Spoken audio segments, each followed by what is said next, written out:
Bien,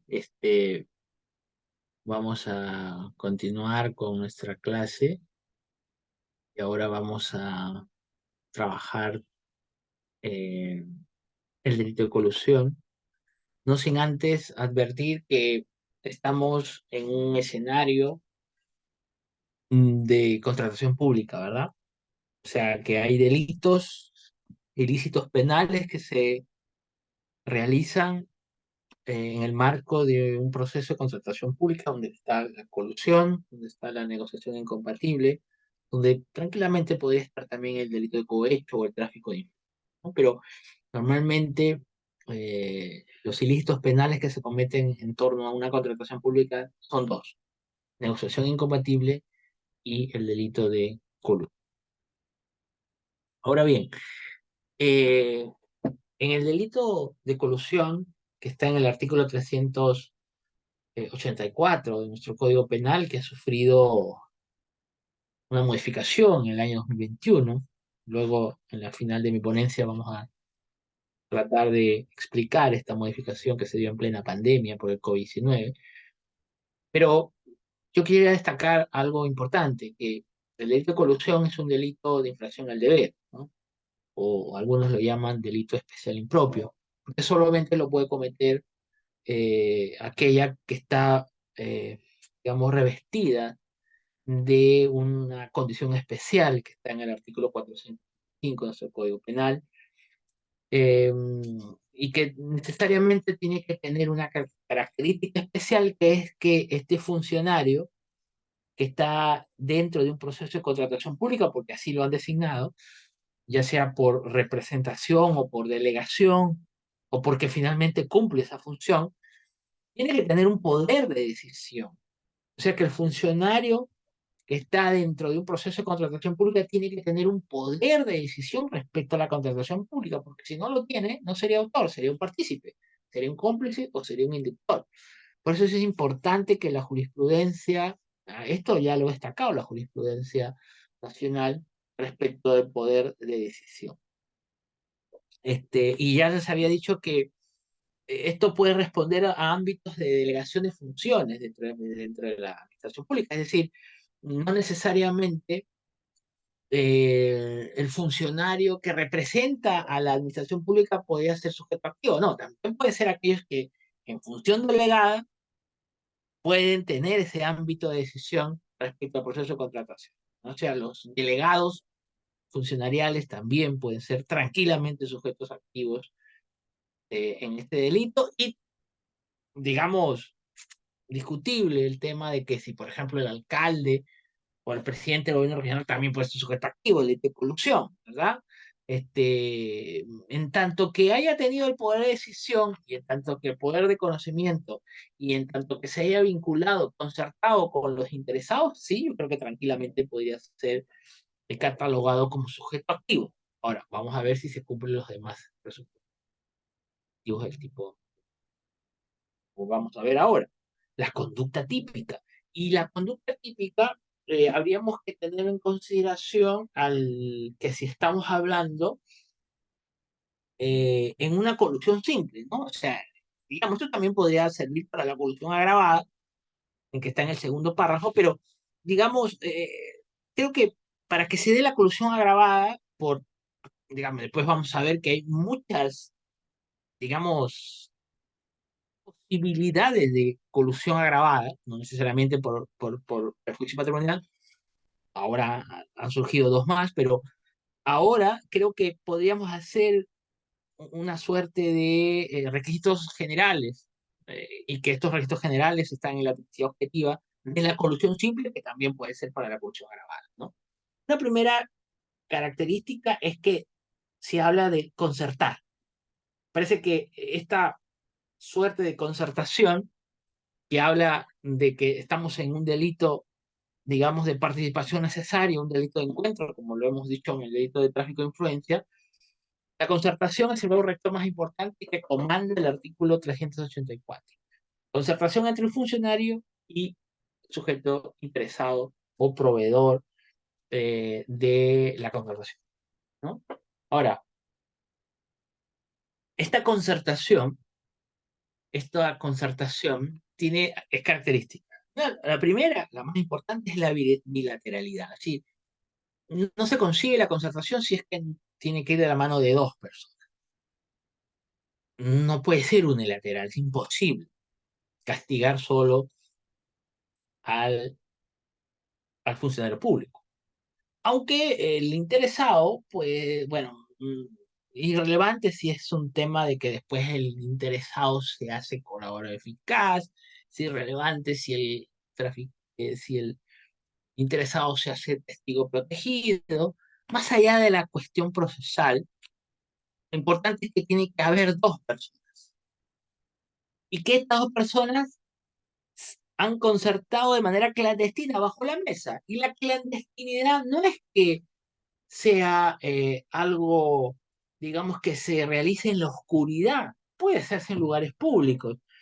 Pero lo más importante, clandestinidad va en función a que los demás competidores que estaban o querían negociar con el Estado, por ejemplo, hacer una carretera, proveer de materiales para la construcción de un puente, por ejemplo, o para hacer estudios técnicos respecto a carreteras, las demás personas que también tienen las mismas capacidades no hayan podido tener la llegada con el funcionario, pero que sí lo ha hecho una persona de manera clandestina, y aquí viene la tercera característica, defraudando los intereses del Estado, porque el funcionario que se supone que está ahí parado al frente del proceso de contratación debería fijar sus intereses nacionales, estatales, comunitarios, colectivos, y más bien lo que estaba negociando es intereses individuales, personales para él. Y eso es lo que finalmente se le reprocha, ético-socialmente hablando, al funcionario público. Es decir, que anteponga los intereses privados por sobre los públicos, que es justamente lo que debería reinar. Por eso es defraudatoria. Porque defraudatoria en función a que de repente ha hecho una sobrevaloración de, digamos, de los procesos de compra-venta, procesos de sobrevalorando cuando digamos, cuando los bienes costaban 10, él los sobrevalora a 13. Esos 3% finalmente se los apropia él, ¿verdad? Los apropia él. Ahora, la concertación no es que tiene que darse fuera del proceso de contratación pública. No, no, no, no.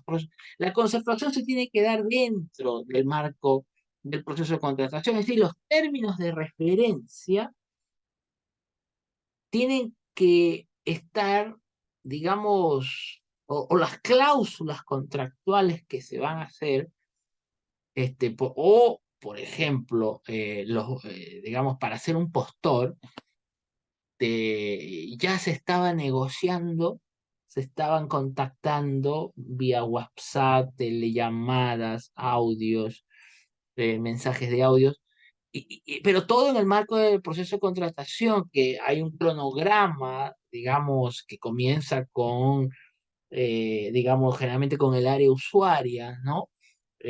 Tratando de hacer la convocatoria a todos los proveedores, por ejemplo, de chombo, proveedores de repente con respecto a telas, ¿no? Que iba a comprar, por ejemplo, un ministerio para hacer buzos deportivos, ¿verdad? Entonces, todo se tiene que hacer en un cronograma que ha establecido de que va desde la convocatoria, pasando por la recepción de las propuestas, pasando por la selección de los postores y llegando a la selección y que tiene que ver luego con la suscripción del contrato y luego con la ejecución del mismo. Todo eso, en todo este proceso, en todo este íter, se tiene que hacer la concertación. Ahora, esta concertación tiene que ser idónea, no es que puede ser una concertación inidónea, ¿no? Una concertación idónea significa que, digamos, que esté revestida de la defraudación, tal punto que el proveedor haya justamente dado un adelanto, ¿no? Dado un adelanto al funcionario. Obviamente, esta dávida, esta prebenda que da el proveedor al funcionario que está al frente de un proceso de contratación o a un colegiado, porque pueden haber dos o tres personas que están involucradas en un proceso de contratación, esa dávida, más allá de que si esto podría ser un cohecho activo hacia un cohecho pasivo, más allá de toda esta discusión, importante que él esté recibiendo, digamos, esta dávida, esta prebenda, este medio corruptor, en función a un proceso de contratación pública. Y basta que se haya acreditado ese supuesto para que estemos en el delito de colusión. Y que, como le había dicho, las etapas de los procesos de contratación pública son bien definidas. Etapa de preparación, etapa de suscripción y la etapa de ejecución, ¿verdad? Preparación, suscripción y ejecución del mismo, ¿no? En estas tres etapas son autónomas cada una de estas etapas. No es que digamos, la- digamos, la concertación solo se tiene que presentar en la suscripción y en la ejecución. No, puede ser hasta en la etapa de preparación, es decir, la etapa de la convocatoria. Por eso es que, digamos, una característica importante es que la colusión, digamos, simple, puede presentarse en cualquiera de estas etapas. Ahora, puede haber un delito continuado, o sea, en el sentido de que la concertación se ha dado tanto en la etapa de preparación, luego en el mismo proceso de selección, ¿ya? Inclusive se están whatsappeando en ese momento en tiempo real para decir, presenta tu propuesta, no está bien, no está bien definida, trata de subsanarlo, ¿verdad? Aun cuando no se cumple con, digamos, con lo que se estaba en los términos de referencia, pero igual se pasa por alto, igual lo dan como ganadora a aquella persona que ya previamente se había contactado, ¿verdad? Entonces, inclusive puede haber un postor que le haya dado una dávida o ya se haya reunido con el funcionario público en la etapa de preparación, pero luego en la selección nunca sale seleccionado, no sale seleccionado, y obviamente menos en la ejecución, y luego declaran nulo todo el proceso, pero luego después se evidencia que ha habido un montón de irregularidades administrativas en la etapa de preparación. En la etapa de preparación. Podríamos decir, oye, pues en preparación es imposible que haya, digamos, alguna afectación al Estado. No, es posible, porque aquí el bien jurídico protegido es la correcta administración y el correcto desempeño de los actos de lealtad y probidad que debe tener un funcionario público, ¿verdad? Ya sea en la etapa de preparación, ya sea en la suscripción y ejecución. Me dejo entender, es decir, no interesa que finalmente haya salido dinero al Estado, lo que interesa es que el funcionario se haya, digamos, haya desplegado un comportamiento neutral, un comportamiento totalmente desprovisto de actividades ilícitas, ¿verdad? En cualquier etapa puede haber colusión. Ahora, este despliegue, digamos, concertativo, ilícito, claramente, porque puede ser que la concertación entre un funcionario y un proveedor se haya hecho en el marco de sacar el mayor provecho posible, pero a favor del Estado. Digamos, puede ser que un funcionario se reúna con un proveedor que es su amigo, lo conoce en la universidad, y que por esos motivos se reúnen tomando un café, pero siempre a favor del Estado, considero yo que ahí no habría ningún problema. Sin embargo, creo que el cuestionamiento viene en que si estas acciones positivas es en el modo defraudatorio, ¿verdad? Ahí está el problema. Y el problema más serio es que si se podría admitir una omisión impropia, es decir, si el funcionario público eh, conoce que otro funcionario público se está coludiendo con el funcionario público, con el proveedor. Por ejemplo, en una etapa de plena ejecución, en plena ejecución del contrato, ya se ha suscrito el contrato, se está ejecutando el contrato y ahí hay unas adendas que se tienen que realizar. Esas adendas se dan en el marco de unas llamadas con el proveedor y ahí es donde se hacen las sobrevaloraciones de las obras, por ejemplo. Y justamente esto está en las narices de otro funcionario público, que no pone que no pone en evidencia y no da la alerta a las autoridades, al Consejo de Vigilancia, por ejemplo, para que sancionen a ese funcionario y se declare nulo ese proceso de contratación que está viciado, al menos en esa parte de la adenda, ¿no? Que se contrate a otra persona, pero la pregunta es, ese funcionario que está bien en sus narices, que se está coludiendo, un funcionario con el proveedor, ese que no hace nada, ¿hay una conducta delictiva allí? ¿Hay una omisión impropia? Claro, yo en mis últimas publicaciones he dicho que sí, o sea, pese a que la jurisprudencia, pese a que la doctrina ha dicho que no, pero si vamos al artículo 13, vamos a encontrar que hay posición de garante del funcionario público, sí, porque él tiene que deber de impedir que otra persona cometa un delito, y está cometiendo un delito. Segundo, hay una omisión, claro, no hace nada. Tercero, y hay una situación típica de peligro porque justamente está conociendo que otra persona está coludiendo con el interesado porque van a sacar un provecho económico y en contra del Estado. Y cuarto, que hay una relación de causalidad porque va a haber un desprendimiento económico. Claramente entre los actos concertativos entre el funcionario y el proveedor y- y el Estado va a desprender de ese de dinero y obviamente con el perjuicio posterior que esto puede ocurrir. Entonces se dan todas las condiciones del artículo 13 del Código Penal. Esto yo lo he sostenido sostenidamente, ¿no? En mis libros, pese a que, como repito, la jurisprudencia es todo lo contrario. Y obviamente la concertación en base al probatorio es acreditado a través de indicios plurales, conducentes, a través de digamos, de que cada acto, por ejemplo, las irregularidades administrativas de modo sustancial, por ejemplo, se ha obviado la experiencia del proveedor, se ha obviado, digamos, que presente la carta fianza, se ha obviado los años de experiencia que hay que tener un proveedor. No obstante eso, se le ha dado como ganador a esta persona.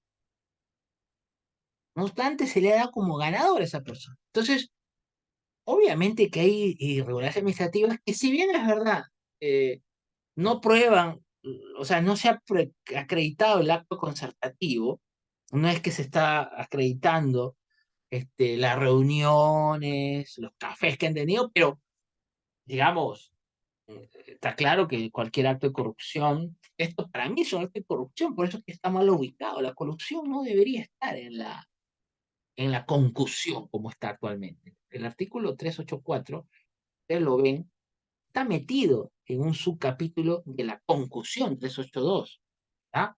Como que si el verbo rector en este subcapítulo, es, digamos, es el abuso, ¿no? Es el abuso. Y aquí no hay ningún abuso. Aquí lo que hay es actos subrepticios, concertativos, ¿no? Y me parece que debería estar como un delito de corrupción. Y más bien debería reubicarse en el inmediato plazo. En segundo lugar, ya vamos a ir al objeto material del delito, que es la razón de ser del delito de colusión, ¿verdad? El delito de colusión tiene como especial momento contrato público. Contrato público tiene que ser vigente, no tiene que expirar, el contrato tiene que ser vigente para que se dé la colusión. Y estos son todos los contratos que pueden ser objeto de actos concertativos, contratos de bienes, de servicios, de profesionales que también puede ser objeto de colusión, de obras, que es donde normalmente se da la mayoría de casos de colusión, la concesión minera, digamos, maderera, ¿no? Que ahora el Código Penal lo incorpora de manera expresa, ¿no? Con la modificación que me parece que hubo en el año 2013, o cualquier otra operación de cargo del Estado, ¿no? Cualquier otra operación de cargo del Estado. Aquí podría entrar tranquilamente los fideicomisos, por ejemplo, en el cual el Estado, digamos, le da a un banco para que el banco a su vez administre el dinero y a su vez pueda hacer las obras respectivas, ¿no? Inmobiliario, o lo que fuera, ¿no? O sea, en cualquier operación económica donde intervenga el Estado, donde haya plata el Estado, ahí puede haber un delito de colusión expectativa. Y la gran característica es que tenga que tener ese funcionario vinculación con el contrato, vinculación jurídica, al final. Los poderes de decisión que había hablado anteriormente. Obviamente, esto quiero reforzar esta parte del delito de colusión, que te había dicho que el bien jurídico protegido aquí es, digamos, la correcta administración de los fondos del Estado en procesos de contrataciones públicas, ¿no? Donde el Estado, donde el funcionario eh, tiene los deberes de probidad y lealtad hacia el Estado y no hacia el proveedor, ¿verdad? Y había dicho que el contrato tiene que ser vigente y que cada etapa, como ustedes están viendo ahí, me faltaba una, que son 4 etapas totalmente autónomas. Por ejemplo, en la aprobación y programación presupuestaria, aquí es donde se marca obviamente la compra o la expectativa que tiene el Estado de comprar, por ejemplo, o de realizar obras, servicios, bienes, ¿verdad? O cualquier otra operación. Y obviamente también puede haber actos de colusión. Por ejemplo, el funcionario se contacta con el proveedor para decirle al proveedor que voy a sacar una proforma y que quiero que los términos de referencia se adecúen a tu empresa. Vamos a sacar una orden de programación presupuestaria de dinero del Estado, pero que se adecúe a tus requerimientos, ¿no? En detrimento de las demás personas que tranquilamente pueden participar. Claro que aquí podríamos decir que estaría en discusión el tema de las contrataciones directas, ¿no? De las adjudicaciones directas que no necesariamente que dependen única y exclusivamente de discrecionalidad del funcionario público, que es donde normalmente se dan la mayoría de casos de corrupción, cuando el funcionario decide unilateralmente, de manera voluntaria, escoger a tal persona para la elección y la ejecución. Y obviamente después ya se prepara justamente a hacer todos los temas de referencia y ahí también puede haber para el ingreso de los currículos o de los consorcios que se van preparando, sobre todo cuando son obras de gran suma de dinero.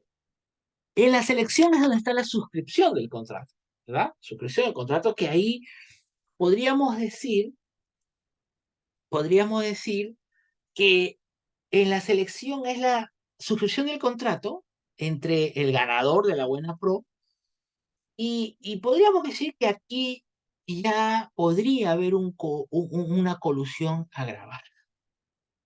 Podríamos decir que en la aprobación en el uno o en la preparación en el 2 tranquilamente, digo, tranquilamente se puede avisorar una colusión simple, porque obviamente no hay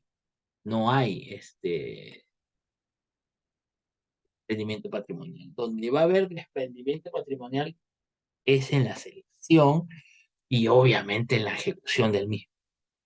Ahí ya estaríamos hablando de una colusión agravada. En consecuencia, considero muy improbable que se dé colusión agravada en la aprobación, muy improbable que se dé en la preparación, bastante probable en la selección y sí, con mayor probabilidad en la ejecución, que es donde ya debe tener un cronograma de actividades para la ejecución de la carretera, ¿no? Y ahí sí ya el Estado tiene que sacar un programa de dinero, ¿no?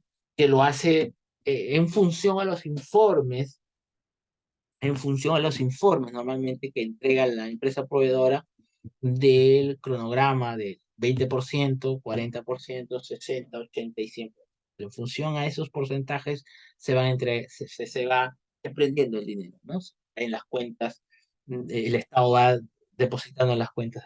Entonces, y obviamente, y ya puede haber adendas que también pueden ser sujetos de actos concertativos. Entonces, aquí, en selección y ejecución, tranquilamente, de colusión agravada. ¿Agravada por qué? Por perjuicio patrimonial. Que como te había dicho, no necesariamente son estas o esta la única forma de colusión agravada, porque, por ejemplo, a través de la ley 31.178, que es esta ley del año 2021 que salió en plena pandemia, donde hemos visto muchos casos lamentables de mascarillas, ¿verdad? De alcohol en gel, donde se vendían por doquier, este, la policía, metido en actos de colusiones con proveedores, ¿no? Entonces ya el Congreso sacó esta ley y donde reformuló un poco este tema de la colusión agravada. Y ha dicho, bueno, no solamente se va a agravar por desprendimiento patrimonial, sino también se va a agravar por integración a una organización criminal, ¿ya? Es decir, hoy en día tenemos el delito de colusión agravada por integrar una organización criminal, pero la integración viene por ser sujeto vinculado o por ser sujeto que actúa por encargo de la organización criminal, que es muy distinto, ¿no? O sea, pocas veces se ha visto que el legislador utiliza estos verbos rectores, vincular o actuar, o, o esta frase de actuar por encargo, ¿no?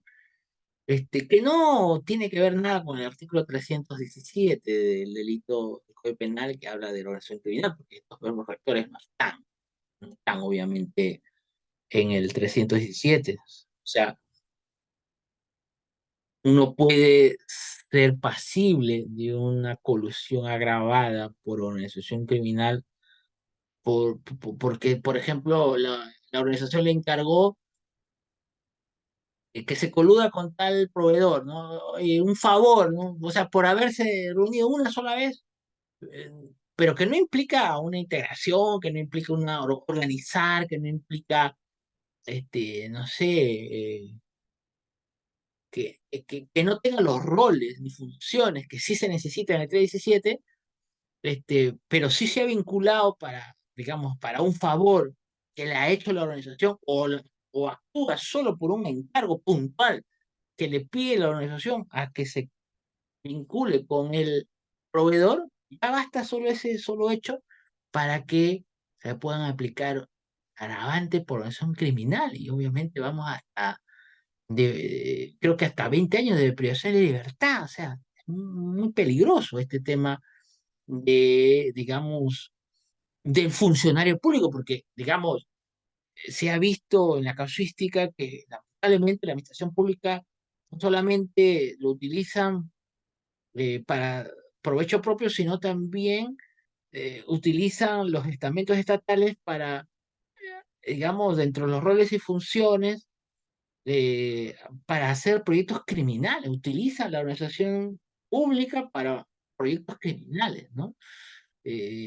Como te digo, entonces, la gran pregunta aquí es que si para que te apliquen esta agravante por acción criminal, necesariamente tiene que haber defraudación patrimonial, es decir, para que te apliquen la agravante por organización, es necesario que haya salido dinero del Estado.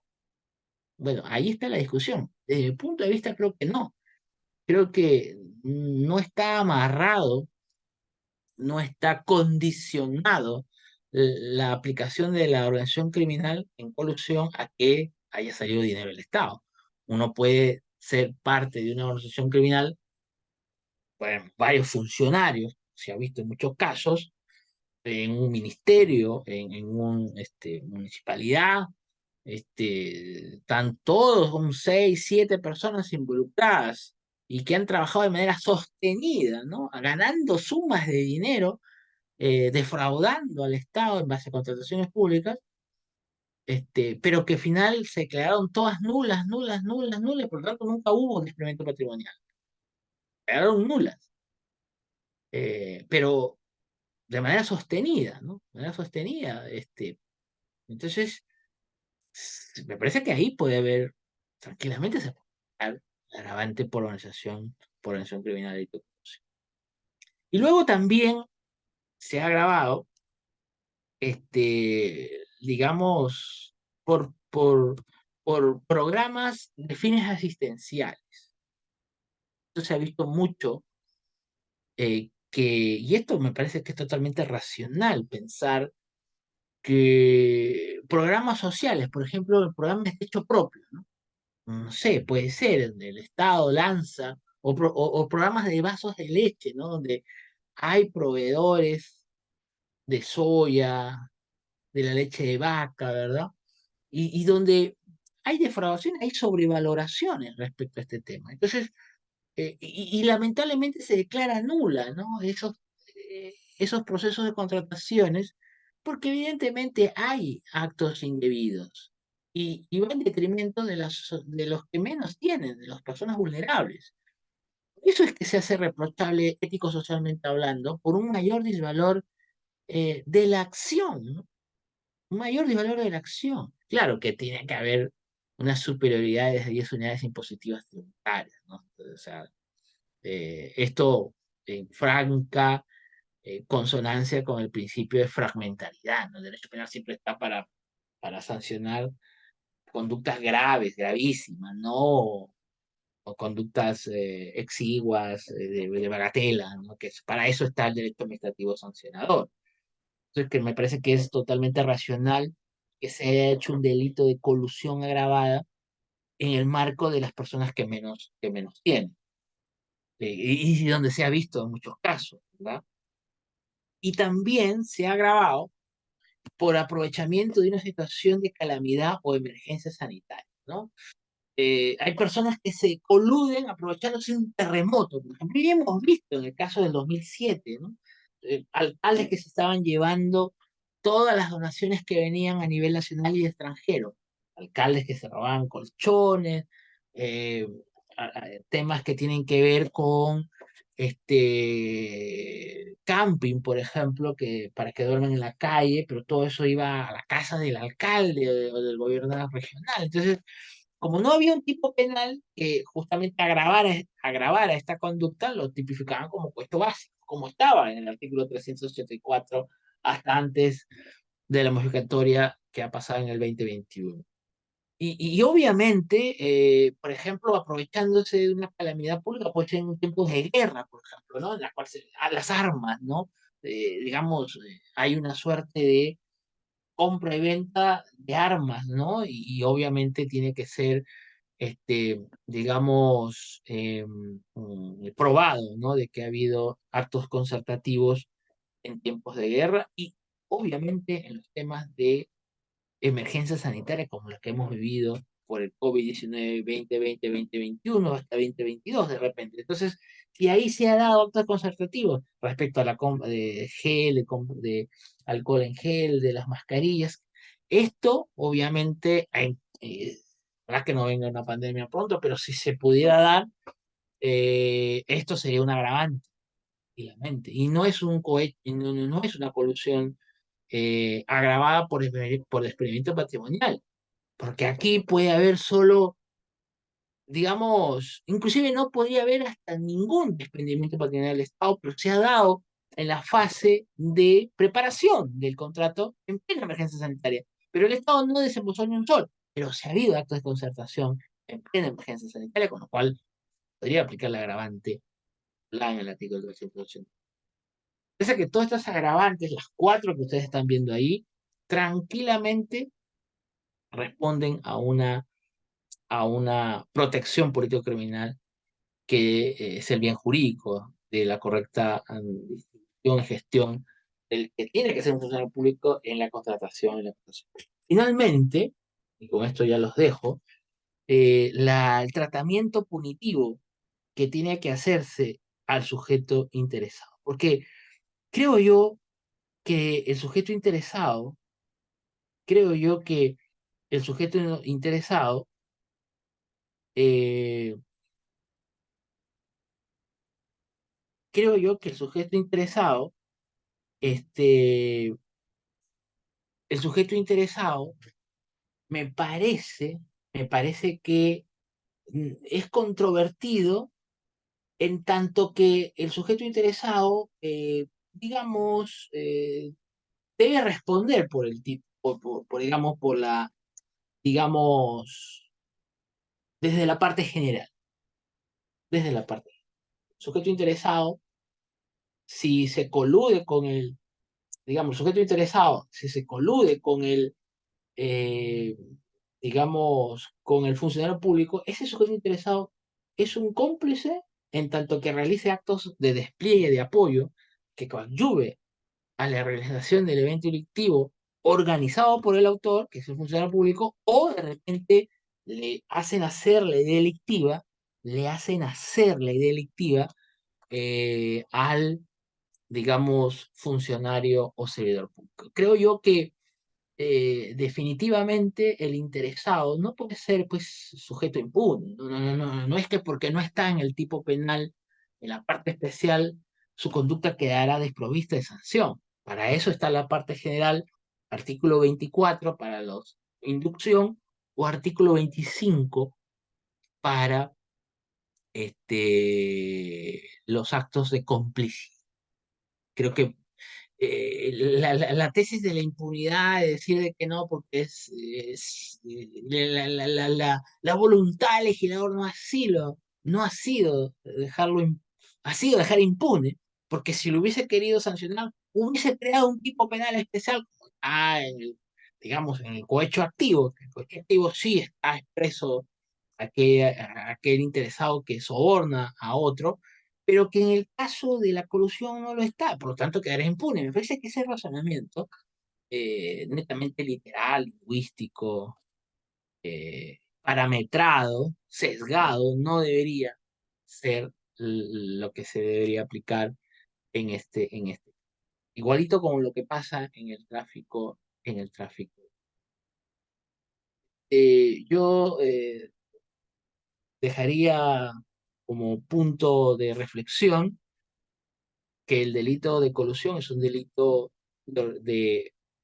digamos, de organización, de delito de infracción al deber. Segundo, es un delito, digamos, la colusión simple, es un delito de peligro abstracto, en el cual la tentativa me parece que es probable. eh, en cambio, la colusión agravada, tendríamos que hacer la disquisición de por qué es agravada. Claramente, el por qué es defraudación patrimonial es porque hay una lesión, delito de lesión, lesivo, donde tiene que haber una relación de causalidad entre los actos de conservación y la defraudación patrimonial. En cambio, la integración, digamos, la colusión agravada por integración a una organización criminal es un delito de peligro abstracto y el peligro, la colusión por programas, o sea, agravada por programas asistenciales o inclusión social, eh, digamos, se tiene que acreditar, digamos, que el programa de asistencia social sea superior a las 10 unidades impositivas totales. Aquí la discusión es que tiene que el Estado ya digamos, desprenderse del patrimonio o no. Me parece que no, me parece que la, la- la- la voluntad legisladora ha sido crear esta agravante, pero no pensando en que ha habido un desprendimiento patrimonial. Creo que ha sido pensado más en la existencia del programa antes que la salida del dinero. Y el cuarto y último, es un delito de peligro abstracto, claramente. Aquí no hay que esperar que haya salida del dinero para digamos, acreditar. Bien, yo dejo aquí mi intervención. Habíamos quedado que por esta vez les rogaría que no abrir el debate en relación a preguntas por la situación coyuntural, y ya ustedes conocen, con lo cual yo me voy a eximir de responder a algunas interrogantes que tengan a bien hacer. Entonces, yo dejaría aquí mi intervención, Henry. Muchas gracias por su colaboración y nos vemos hasta en otra oportunidad. Buenas noches. Muchas gracias, doctor Jane. Muy buena noche con todos. Cerramos la sesión de hoy.